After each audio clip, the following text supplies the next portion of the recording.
अस्सलामुअलैकुम गाइस, मैं हूं तौफीक रशीद खान। तो आज की इस वीडियो में हम जेरेंड और प्रेजेंट पार्टिसिपल के बीच डिफरेंस पर बात करेंगे। यानी कि मैं आपको इस वीडियो में समझाऊंगा कि कब वर्ब की आईएनजी फॉर्म हमारे पास जेरेंड होगी और कब वर्ब की आईएनजी फॉर्म हमारे पास प्रेजेंट पार्टिसिपल होगी। ये टॉपिक चूंकि बहुत ही ज़्यादा कंफ्यूजिंग है, बहुत सारे लोग इसके अंदर कंफ्यूज होते हैं। उसकी वजह ये है कि ये दोनों चीज़ें एक ही है, यानी कि वर्ब की आईएनजी फॉर्म जो फोर्थ फॉर्म वर्ब है यही प्रेजेंट पार्टिसिपल है और यही हमारे पास जेरेंड होते हैं।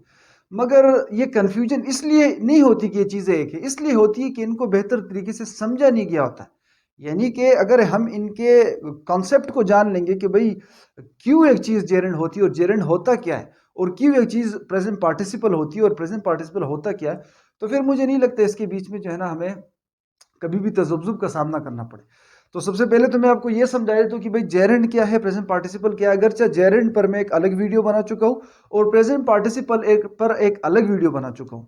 इस वीडियो को देखने के बाद अगर आपकी कन्फ्यूजन पूरी तरीके से क्लियर नहीं हुई तो फिर माफ़ कीजिएगा, मगर आपने वो वीडियोस देखनी होंगी, क्योंकि वहाँ पर मैंने बड़ी ही तफसील से इन पर बात की है और इनके सारे ही रूल्स और कायदे और कवानीन वहाँ पर मैंने डिस्कस किए।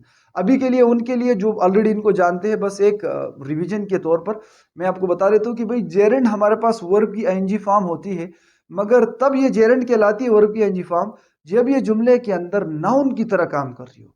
और एक नाउन जुमले के अंदर या तो सब्जेक्ट हो सकता है, या वर्ब का ऑब्जेक्ट हो सकता है डायरेक्ट ऑब्जेक्ट, या वर्ब का इनडायरेक्ट ऑब्जेक्ट हो सकता है, या उसके अलावा किसी प्रीपोजिशन का ऑब्जेक्ट हो सकता है, या एक पॉजिटिव एडजेक्टिव का ऑब्जेक्ट हो सकता है। ठीक है।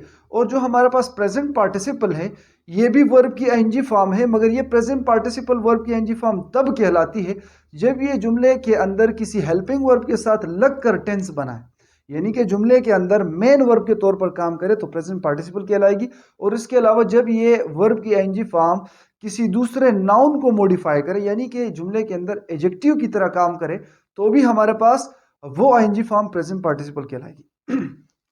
तो जेरेंड तब होगी जब वर्ब की आईएनजी फॉर्म नाउन की तरह बिहेव करेगी सेंटेंस के अंदर, और प्रेजेंट पार्टिसिपल तब होगी जब वर्ब की आईएनजी फॉर्म जुमले के अंदर मेन वर्ब की तरह या उसके अलावा एक एडजेक्टिव की तरह काम करे। तो मेरे ख्याल में यहाँ तक क्लियर हो गया होगा। अब मैंने इसकी जो है ना एग्जांपल्स लिखी है ताकि इन एग्जांपल्स के अंदर जो है ना हम इनको समझे, ताकि इन पर हमारी ग्रिप अच्छी तरीके से बन सके।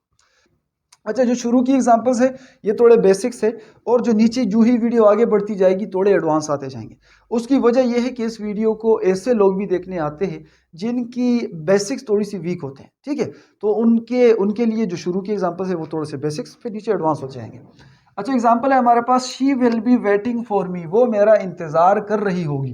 तो इस जुमले के अंदर आप बखूबी देख पा रहे हो कि विल बी के साथ वेटिंग का इस्तेमाल किया गया है, और ये वेल भी हमारे पास प्रेजेंट जो फ्यूचर कंटिन्यूस टेंस है उसका हेल्पिंग वर्ब है।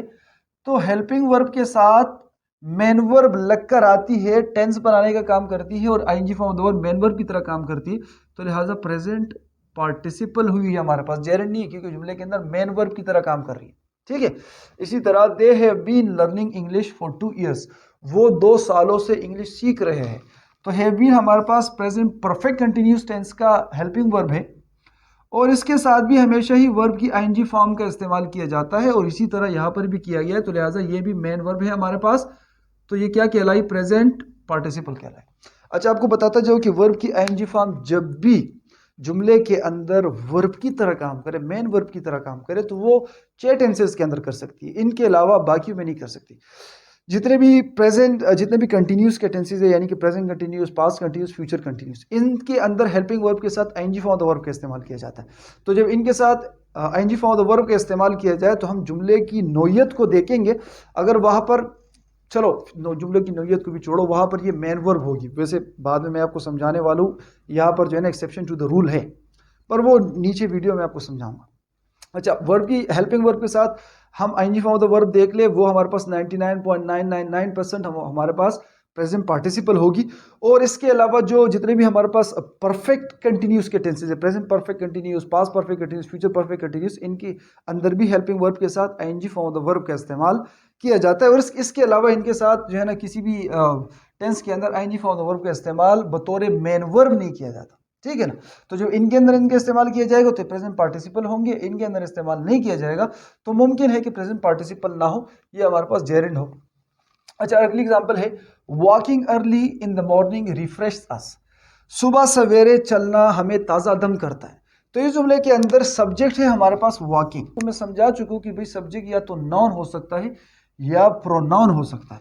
तो लिहाजा प्रोनाउन तो ये है नहीं, बचा हमारे पास क्या, नाउन। तो जब वर्ड की एनजी फॉर्म नाउन की तरह काम करे तो वो हमारे पास जेरेंट कहलाती है, ये होगी जेरेंट। इसी तरह यू आर कमिंग रिड्यूस्ड और वरीज, आपके आने ने हमारी परेशानियां कम कर दी। तो आपके आने ने हमारी परेशानियां कम कर दी, जुमले का जो सब्जेक्ट है वो है आपका आना। तो आपके आने के मुतालिक बात हो रही है, तो लिहाजा ये you are coming complete subject है, कमिंग यहाँ पर हमारे पास सिंपल सब्जेक्ट है। और जैसे कि मैं आपको पहले भी बता चुका हूं कि भाई ये यूअर जो है, जो पोजेसिव एडजेक्टिव होते हैं, इनके साथ भी अपना ऑब्जेक्ट जरूर आता है। तो यूअर क्या है, एक पोजेसिव एडजेक्टिव ही तो है। इस मुगालते में ना पढ़ना कि यूअर हमारे पास प्रोनाउन है, यूअर हमारे पास प्रोनाउन नहीं है, ठीक है। यूअर्स हमारे पास होता है पोजेसिव प्रोनाउन, यूअर नहीं है। पोजेसिव प्रोनाउन और पोजेसिव एडजेक्टिव के डिफरेंस पर मैं एक मुफस्सिल वीडियो बना चुका हूँ। जाने आप वर्ब के इस, अगर मेरे चैनल आप विजिट करो तो कन्फ्यूजिंग ग्रामर के नाम से एक प्लेलिस्ट है, उसको जरूर देखना। उसके अंदर बड़े ही प्यारे प्यारे टॉपिक्स मैंने डिस्कस कर रखे जिनके अंदर लोग कंफ्यूज होते हैं, तो वो प्लेलिस्ट देख लेना। वापस पर आपको ये वीडियो भी मिल जाएगी पोजेसिव एडजेक्टिव की और पोजेसिव प्रोनाउन के बीच में डिफरेंस की। तो ये एक पॉजिटिव एडजेक्टिव और पॉजिटिव एडजेक्टिव भी जो है ना प्रीपोजिशन की तरह अपने साथ अपना ऑब्जेक्ट जरूर लाता है। ये इसका ऑब्जेक्ट है और ये जुमले का सब्जेक्ट है, ठीक है ना। अभी ऐसा नहीं कि इसका ऑब्जेक्ट है जुमले का सब्जेक्ट नहीं हो सकता, ये इसका ऑब्जेक्ट है और जुमले का सब्जेक्ट है हमारे पास। अगर आपको यहाँ पर अगर आप कंफ्यूज हो रहे हो तो कंफ्यूज होने की जरूरत नहीं है। मैं सब्जेक्ट ऑब्जेक्ट और कंप्लीमेंट पर एक मुफस्सिल वीडियो बना चुका हूँ। आप जो है ना मेरे चैनल विजिट कीजिए, बेसिक्स के नाम से प्लेलिस्ट है, G1 के नाम से। G1 यानी कि grammar 1, G2 grammar 2, G3 grammar 3, यानी कि अगर आप ग्रामर का कंप्लीट कोर्स मेरे साथ सीखना चाहते हो तो सबसे पहले G1 प्लेलिस्ट को देखिए, उसके बाद G2 को देखिए, उसके बाद G3 को देखिए, ठीक है। तो G1 जो प्लेलिस्ट है उसके अंदर मैंने ये सब्जेक्ट ऑब्जेक्ट और कंप्लीमेंट इनको बड़े ही डिटेल से डिस्कस कर रखा है। आप वो वीडियो ज़रूर देख लेना, वहाँ से आपका, अगर आपको इसमें कन्फ्यूजन है, वहाँ से आपकी कन्फ्यूजन दूर हो जाएगी। तो ये जुमले का अंदर हमारे पास इसका ऑब्जेक्ट है, ये पॉजिटिव एडजेक्टिव जो है इसका ऑब्जेक्ट है और हमारे पास जुमले का सब्जेक्ट है। तो लिहाजा जुमले का सब्जेक्ट क्या हो सकता है, एक नाउन हो सकता है और ये ING form of the verb से बने तो जेरेंट कहलाई हमारे पास। इसी तरह she is a dancing girl, वो एक नाचने वाली लड़की है, ठीक है ना। अब इस जुमले के अंदर अब थोड़े से एडवांस आ रहे हैं, ठीक है। She is a dancing girl, वो एक नाचने वाली लड़की है। हो सकता है यहाँ पर आप इज और डांसिंग को देखकर ये सोचने लग जाओ कि ये हमारे पास प्रेजेंट कंटिन्यूअस टेंस का जुमला है, मगर ऐसा हरगिज नहीं है। क्योंकि यहाँ पर एक पहचान तो आप ये देख लो कि भाई वर्ब से पहले आर्टिकल का इस्तेमाल असंभव ही नहीं है, भाई ये नामुमकिन है। वर्ब से पहले आर्टिकल का इस्तेमाल कभी नहीं किया जा सकता। और यहाँ पर अगर ये वर्ब है तो इससे पहले आर्टिकल क्या कर रही है, भाई आर्टिकल का इस्तेमाल या तो नाउन से पहले किया जाता है या एडजेक्टिव से पहले। मगर यहाँ पर एक बात और भी याद रखना, जब एडजेक्टिव से पहले आर्टिकल का इस्तेमाल किया जाए ना तो वो आर्टिकल उस एडजेक्टिव के लिए नहीं इस्तेमाल हुआ होता, बल्कि उस एडजेक्टिव के बाद आने वाला जो नाउन होता है उसके लिए उस आर्टिकल का इस्तेमाल किया जाता है। मगर बहरहाल एडजेक्टिव से पहले आर्टिकल को रखा जा सकता है, वर्ब से पहले कैसे रखेंगे, वर्ब से पहले तो आर्टिकल को रख ही नहीं सकते। तो लिहाजा ये वर्ब नहीं है, पहली बात तो ये क्लियर होगी, ठीक है। अगर ये वर्ब नहीं है तो या तो ये नाउन होगी या हमारे पास एडजेक्टिव होगी। और ये गर्ल हमारे पास है एक नाउन, तो क्या दो नाउन जुमले के अंदर एक ही क्लॉज के अंदर एक साथ आ सकते हैं?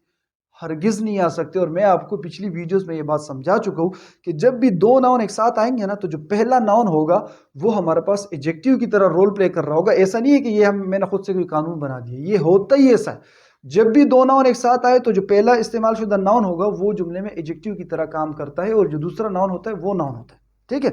जैसे कि डायमंड रिंग, अब डायमंड रिंग, डायमंड भी एक नाउन है, रिंग भी एक नाउन है, तो ये डायमंड यहाँ पर एडजेक्टिव की तरह काम कर रहे हैं।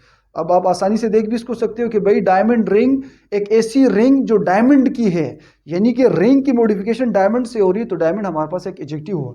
तो लिहाजा ये हमारे पास एक एडजेक्टिव हुआ जो कि इस गर्ल को मॉडिफाई कर रहा है कि she is a dancing girl, वो एक नाचने वाली लड़की है। चलो डांसिंग को बीच में से हटा दो क्योंकि एडजेक्टिव्स को हम हटा सकते हैं ना। शी इज अ गर्ल, वो एक लड़की है, कैसी लड़की है? डांसिंग गर्ल, नाचने वाली लड़की है। तो डांसिंग से हमें गर्ल जो है ना, डांसिंग गर्ल को मॉडिफाई कर रहा है, तो लिहाजा ये डांसिंग हमारे पास यहाँ पर प्रेजेंट पार्टिसिपल हुआ। मगर ये बात याद रखना कि प्रेजेंट पार्टिसिपल तो है, working as an adjective, adjective की तरह काम कर रहा है, तो ये यहाँ पर एडजेक्टिव की तरह काम करे। इसी तरह I have a talking doll, तो ये टॉकिंग और डोल फिर से दो नाउन एक साथ आ गए, ठीक है, इसी किस्म का जुमला है। आई हैव अ टॉकिंग डोल, मेरे पास एक बात करने वाली गुड़िया है। तो लिहाजा ये टॉकिंग इस डोल को मॉडिफाई कर रहा है, ये एडजेक्टिव की तरह काम कर रहा है, तो ये क्या कहलाया, प्रेजेंट पार्टिसिपल कहलाया, वर्किंग एज इन एडजेक्टिव। इसी तरह जंपिंग शूज ले लो, स्विमिंग सूट ले लो, जिस जिस जब भी ING form of the verb के बाद फौरन एक दूसरे नाउन का इस्तेमाल किया जाएगा ना, तो वहां पर ये एडजेक्टिव की तरह काम कर रहे होते हैं मोस्टली, हमेशा तो नहीं और मोस्टली मैं ये कहूँगा एडजेक्टिव की तरह काम करते हो। और जब ING form of the verb adjective की तरह काम करे, प्रेजेंट पार्टिसिपल कहलाती है। अच्छा चलिए आगे बढ़ते हैं। They tried forgetting the incident, उन्होंने इंसिडेंट भूलने की कोशिश की। तो इस जुमले के अंदर आप देख पा रहे हो कि ट्राइड हमारे पास second form of the verb है, यानी कि ये पास्ट इंडेफिनिट टेंस का जुमला है, ठीक है ना। और इसके बाद फौरन ही ING form of the verb का इस्तेमाल हुआ है। और मैंने आपको बताया था कि भाई ING form of the verb 6 tenses के अलावा, जो मैं आपको बता चुका हूँ, इनके अलावा किसी भी टेंस में नहीं किया जा सकता। तो पास्ट इंडेफिनिट के अंदर ING form of the verb का इस्तेमाल कैसे किया, भाई किया जा सकता है मगर बतौर वर्ब नहीं किया जा सकता, तो लिहाजा ये वर्ब नहीं है हमारे पास। अब वर्ब नहीं है तो हो सकता है ये एडजेक्टिव हो, ये भी तो हो सकता है ना। मगर अब हम इसको देखेंगे कि आया ये एडजेक्टिव है कि नहीं, ये नाउन है, यानी कि प्रेजेंट पार्टिसिपल है कि ये एक जेरेंड है। तो दे ट्राइड, उन्होंने कोशिश की। तो ये ट्राइड एक, अच्छा ट्राइड हमारे पास एक ट्रांजिटिव वर्ब है, इस पर तो खैर मैं वीडियो नहीं बना चुका हूँ, मगर बहुत जल्द ही इस पर मैं वीडियो बनाऊंगा ट्रांजिटिव और इनट्रांजिटिव पर। अगर आप ये वीडियो लेट देख रहे हो तो हो सकता है मैं इस पर वीडियो बना चुका हूँ, आप जाके जो है ना मेरे चैनल पे वर्ब की प्लेलिस्ट विजिट कीजिए, वहाँ से आप ट्रांजिटिव और इनट्रांजिटिव की वीडियो आपको मिल जाएगी। दे ट्राइड व्हाट, उन्होंने क्या कोशिश की, फॉरगेटिंग, ठीक है, उन्होंने भूलने की कोशिश की। तो लिहाजा यहाँ पर ये हमारे पास नाउन की तरह काम कर रहा है और ये हमारे पास जेरेंड है। यहाँ पर देख लेना, ये द इंसिडेंट भी नाउन है, ये फॉरगेटिंग भी नाउन है, मगर द इंसिडेंट से पहले अपना एक आर्टिकल मौजूद है, यानी कि ये दोनों सेपरेट चीज़ें हैं।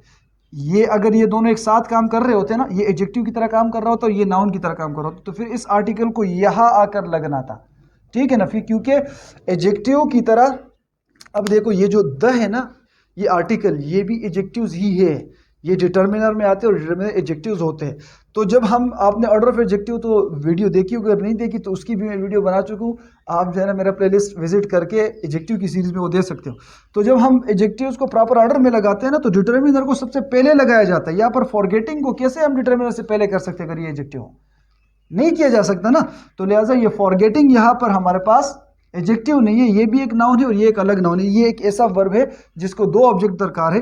तो ये हमारे पास इनडायरेक्ट ऑब्जेक्ट है जुमले का, और ये हमारे पास डायरेक्ट ऑब्जेक्ट है, ठीक है। तो यहाँ पर जब ऑब्जेक्ट है तो ये क्या जो है ना, ये ऑब्जेक्ट नाउन होते हैं और ये वर्ब की आईएनजी फॉर्म से बने हैं, तो ये जेरेंड कहला।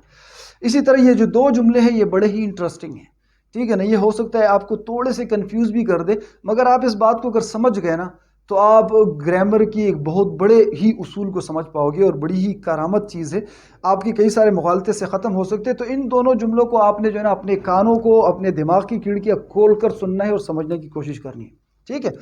पहला जुमला है अली इज़ रनिंग, अली दौड़ रहा है। इज़ और रनिंग ये प्रेजेंट कंटिन्यूस टेंस का जुमला है, और ये इज़ यहाँ पर हेल्पिंग वर्ब है, ठीक है। और ये रनिंग हमारे पास मेन वर्ब है, तो ये हमारे पास क्या कहलाया, प्रेजेंट पार्टिसिपल कहलाया, ठीक है। क्योंकि main verb ING form of the verb की जब भी आएगी तो वो प्रेजेंट पार्टिसिपल होगी। और इसी जुमले को हमने आगे जारी रखा है, हिज हॉबी इज रनिंग, ठीक है। अब आप यहाँ पर देख रहे हो कि इज रनिंग यहाँ भी है और इज रनिंग यहाँ पर भी है। यहाँ पर ये मेन वर्ब की तरह काम कर रहा है, प्रेजेंट पार्टिसिपल है, और यहाँ पर ये जेरेंड है। यहाँ पर ये क्या है, जेरेंड है। ये प्रेजेंट कंटिन्यूस टेंस का जुमला नहीं है, ये प्रेजेंट इंडेफिनिट टेंस का जुमला है। अब मुमकिन है कि मैंने आपको कंफ्यूज कर दिया हो, मगर मैं आपको समझाने की कोशिश करता हूँ और आपने ये समझने की कोशिश करनी है, ठीक है। हिज हॉबी इज रनिंग, अगर हम इसको प्रेजेंट कंटिन्यूस का टेंस का जुमला माने ना, और इसको हम मेन वर्ब माने और इसको हेल्पिंग वर्ब माने, तो फिर इसकी ट्रांसलेशन बनेगी कि उसकी हॉबी दौड़ रही है। तो अगर हॉबी दौड़ सकती है तो फिर मुझे कोई एतराज़ नहीं है, प्रेजेंट एंड जो है ना कंटिन्यूस टेंस का जुमला है।